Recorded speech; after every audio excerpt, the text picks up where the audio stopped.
الحمد للہ رب العالمین والصلاة والسلام علی اشرف الانبیاء والمرسلین نبینا محمد وعلی آلہ واصحابہ اجمعین، اما بعد۔ مسلمانوں، تمام تعریفیں اللہ رب العالمین کے لیے ہیں، ہم اس کے حمد و ثنا بیان کرتے ہیں۔ صلاۃ و سلام عرض ہو ہمارے محبوب نبی محمد صلی اللہ علیہ وسلم پر اور ان کے آل و اصحاب پر، اما بعد۔ میرے بھائیو، اللہ تعالیٰ سے ڈرو اور تقوی و پرہیزگاری کی زندگی اختیار کرو۔ اللہ کے بندو، زکوٰۃ اسلام کا ایک عظیم رکن ہے جسے اللہ تعالیٰ نے نفس کے تزکیہ کے لیے اور مال میں برکت و زیادتی کے لیے فرض کیا ہے، جیسا کہ اللہ تعالیٰ نے فرمایا: خذ من اموالہم صدقۃ تطہرہم وتزکیہم بہا۔ اے محمد صلی اللہ علیہ وسلم، آپ ان کے مالوں میں سے زکوٰۃ وصول کریں اور اس کے ذریعے سے آپ ان کو پاک و صاف کر دیں۔ اللہ تعالیٰ نے ان کے لیے مستحقین مقرر فرمایا ہے جن کے علاوہ دوسروں کو دینا جائز نہیں ہے، جیسا کہ اللہ تعالیٰ نے فرمایا: انما الصدقات للفقراء والمساکین والعاملین علیہا والمؤلفۃ قلوبہم وفی الرقاب والغارمین وفی سبیل اللہ وابن السبیل۔ صدقات فقراء، مساکین، زکوٰۃ کے عاملین اور ان لوگوں کے لیے جن کی تالیف قلب اور مسافروں کے لیے ہیں، یہ اللہ کی طرف سے فریضہ ہے اور اللہ تعالیٰ علم و حکمت والا ہے۔ زکوٰۃ مخصوص چیزوں میں واجب ہے، سونے اور چاندی میں، اور ان دونوں کے جو حکم میں ہے، جیسا کہ نقدی روپیہ، اس میں زکوٰۃ واجب ہے۔ اسی طرح چرنے والے جانوروں مثلا اونٹ، گائے اور بکری میں زکوٰۃ واجب ہے۔ اسی طرح زمین کے پیداوار مثلا پھل اور اناج میں زکوٰۃ واجب ہے۔ اسی طرح تجارت کے اسٹاک شدہ سامانوں میں زکوٰۃ واجب ہے۔ مذکورہ بالا اموال میں شروط کے ساتھ زکوٰۃ واجب ہے۔ پس جس بالغ مرد و عورت کے پاس مال ہو یا جس بچے کے ولی کے پاس مال ہو، اس کے لیے ضروری ہے کہ وہ زکوٰۃ کے احکام کو جانے، تاکہ اسے پتہ ہو کہ زکوٰۃ کس مال میں واجب ہے اور اس کے مستحقین کون ہیں، تاکہ وہ علی وجہ البصیرہ مال کا زکوٰۃ ادا کر سکے۔ پس جو کوئی اللہ کے تقرب کے لیے زکوٰۃ ادا کرے گا، اس کا نفس پاک ہوگا، اس کے مال میں زیادتی ہوگی اور اس کے درجات بلند ہوں گے، اور جو اس میں تہاون و سستی کرے گا وہ کبیرہ گناہ کا مرتکب ہوگا، جیسا کہ اللہ تعالیٰ نے فرمایا: والذین یکنزون الذهب والفضة ولا ينفقونها في سبیل اللہ فبشرهم بعذاب علیم۔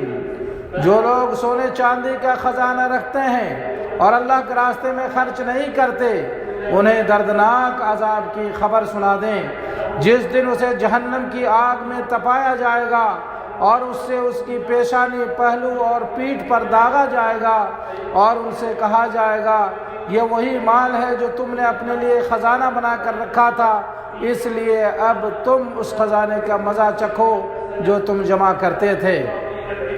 مسلم شریف کی صحیح حدیث ہے، اللہ کے رسول صلی اللہ علیہ وسلم نے فرمایا: جو شخص سونے اور چاندی کا مالک ہو لیکن اس کا حق یعنی زکوٰۃ ادا نہ کرے، تو قیامت کے دن اس کے لیے اس میں تختیاں بنائی جائیں گی، ان کو جہنم کی آگ میں تپایا جائے گا، پھر اس سے اس کے پہلو، پیشانی اور پیٹھ پر داغا جائے گا۔ یہ اس دن ہوگا جو 50,000 سال کے برابر ہوگا، یہاں تک کہ بندوں کے درمیان فیصلہ کر دیا جائے گا، پھر وہ اپنا ٹھکانہ دیکھ لے گا، جنتی ہوگا یا جہنم میں جائے گا۔ اسی طرح بخاری شریف کی حدیث، اللہ کے رسول صلی اللہ علیہ وسلم نے فرمایا: جس کو اللہ نے مال سے نوازا اور اس نے اس کی زکوٰۃ نہیں نکالی، تو اس کا وہ مال گنجے سانپ کی شکل میں بنایا جائے گا، جس کے 2 داڑھ ہوں گے، اور وہ سانپ اپنے دونوں جبڑوں سے اسے ڈسے گا اور کہے گا میں تمہارا مال ہوں، میں تمہارا خزانہ ہوں۔ میرے بھائیوں، اس لیے ہمیں اور آپ کو چاہیے کہ ہم اور آپ زکوٰۃ ادا کریں۔ اللہ ہم سب کو اس کی توفیق عطا کرے۔ بارک اللہ لنا ولکم فی القرآن العظیم ونفعنا ایاکم بالآیات الذکر الحکیم انہ تعالی جواد کریم ملک رؤوف الرحیم۔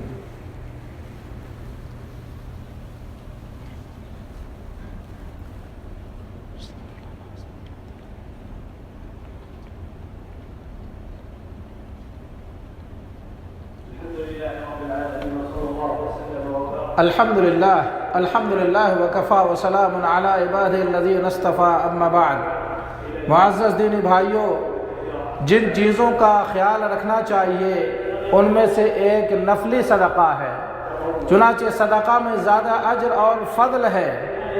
ارشاد باری تعالیٰ ہے مثل الذین ينفقون اموالهم فی سبیل اللہ کمثل حبة انبتت 7 سنابل فی کل سنبلۃ 100 حبہ واللہ یضاعف لمن یشاء واللہ واسع علیم۔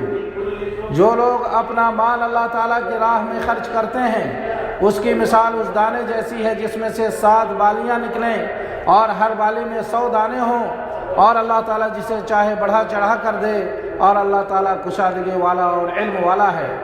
اسی طرح ارشاد باری تعالیٰ ہے یمحق اللہ الربا ویربی الصدقات، اللہ سود کو مٹاتا ہے اور صدقہ کو بڑھاتا ہے۔ بخاری مسلم شریف کی حدیث ہے، اللہ کے رسول صلی اللہ علیہ وسلم نے فرمایا اتقوا النار ولو بالشق تمرہ، جہنم کی آگ سے بچو خواہ کھجور کے ایک ٹکڑے ہی سے کیوں نہ ہو۔ میرے بھائیوں، مسلمان کو صدقہ جیسی عظیم عبادت میں بڑھ چڑھ کر حصہ لینا چاہیے۔ مال، کھجور، پانی و دیگر کھانے پینے یا پہننے کی چیزیں صدقہ کرنا چاہیے۔ اسی طرح تنگ دستوں کے قرضوں کو ادا کرنا چاہیے، اختلاف کرنے والوں کے درمیان صلح کروانا چاہیے۔ اسی طرح حفظ قرآن کی تعلیم کے لیے نیز یتیموں، بیواؤں اور معذوروں اور حاجت مندوں کی مدد کرنی چاہیے۔ اسی طرح صدقہ کرتے وقت پہلے رشتہ داروں کو مقدم رکھنا چاہیے، پھر حاجت مندوں کو، اور معمولی حاجت مند کو صدقہ دینے میں کوئی حرج نہیں، یا مستغنی شخص کو، خاص کر جب وہ رشتہ دار ہو، اس میں صدقہ کا اجر ہے اور صلہ رحمی کا۔ اور صدقہ کرتے وقت رسمی جمعیات کو اس کے حاجت مندوں کے لیے صدقہ کرنا چاہیے، جیسے تحفیظ القرآن، جمعیت البر، جمعیت الزواج والایتام وغیرہ، یا دیگر منظور شدہ ادارہ یا سرکاری پلیٹ فارم جیسے احسان وغیرہ کو صدقہ کرنا چاہیے۔ اور سب سے عظیم صدقہ تنگ دستوں کو معاف کرنا ہے، یہ قیامت کے دن نجات کے عظیم اسباب میں سے ہے۔ مسلم شریف کی حدیث ہے، عبداللہ بن ابی قتادہ کہتے ہیں کہ ابو قتادہ نے اپنے حریف کو تلاش کیا تو وہ اس سے چھپ گیا، پھر وہ اسے مل گیا تو اس نے کہا میں تنگ دست ہوں، کہا واللہ، اس نے کہا واللہ، اس نے کہا میں نے نبی کریم صلی اللہ علیہ وسلم کو کہتے ہوئے سنا ہے کہ جو چاہتا ہے کہ اللہ تعالیٰ اس کو قیامت کے دن کی پریشانی سے نجات دے تو وہ تنگ دست کی پریشانی کو دور کرے یا اس کو معاف کر دے۔ اسی طرح اللہ کے رسول صلی اللہ علیہ وسلم نے فرمایا ہر شخص کو اپنے صدقہ کے سایہ تلے، ہر شخص اپنے صدقہ کے سایہ تلے ہوگا، یہاں تک کہ لوگوں کے درمیان جدائی کر دی جائے گی یا لوگوں کے درمیان فیصلہ کر دیا جائے گا۔ اس لیے میرے بھائیوں، ہمیں اور آپ کو چاہیے کہ ہم اور آپ جو بھی شخص جن کے اوپر زکوٰۃ خاص کر فرض ہے اور اس کے لیے نصاب کا ہونا شرط ہے نا، اور نصاب ہے 7.5 تولہ سونا یعنی تقریباً 85 گرام، اور چاندی 52.5 تولہ، اور 1 سال گزر گیا تو 2.5% زکوٰۃ ادا کرنا ہے۔ ہمیں چاہیے کہ اپنا زکوٰۃ ادا کرے اور اس اجر ثواب سے اپنے آپ کو محروم نہ کرے۔ اللہ رب العالمین ہمیں اور آپ کو اس کی توفیق عطا فرمائے، آمین یا رب العالمین۔ دوستو آئیے ہم اپنے محبوب نبی محمد صلی اللہ علیہ وسلم پر درود و سلام پیش کریں۔ اللہم صلی وسلم علی نبینا محمد وعلی آلہ واصحابہ اجمعین۔ یا اللہ تو اپنے محبوب نبی محمد صلی اللہ علیہ وسلم پر درود و سلام نازل فرما، ان پر، ان کے آل و اصحاب پر اپنی رحمتیں نازل فرما۔ یا اللہ ہمیں اپنے نبی کی محبت نصیب فرما، ظاہر و باطنی طور پر ان کی سنت پر عمل کرنے کی توفیق عطا فرما۔ یا اللہ ہمیں ہدایت و تقوی اور عفت و پاک دامنی عطا فرما۔ یا اللہ ہے دلوں کے پھیرنے والے، تو ہمارے دلوں کو اپنی اطاعت و بندگی پر لگا اور ہم سب کو عمل صالحہ کی توفیق عطا فرما۔ یا اللہ تو ہمیں دین میں ثابت قدمی نصیب فرما۔ یا اللہ ہمارے ایمان و عقیدے کی حفاظت فرما۔ یا اللہ ہم سب کو اپنے مالوں کا زکوٰۃ ادا کرنے کی توفیق عطا فرما۔ یا اللہ ہم سب کو اپنے مال کی زکوٰۃ ادا کرنے کی توفیق عطا فرما اور شریعت کے مطابق زندگی گزارنے کی توفیق عطا فرما۔ یا اللہ ہمیں قلب سلیم و سچی زبان عطا فرما۔ یا اللہ تو ہمیں قلب سلیم اور سچی زبان عطا فرما۔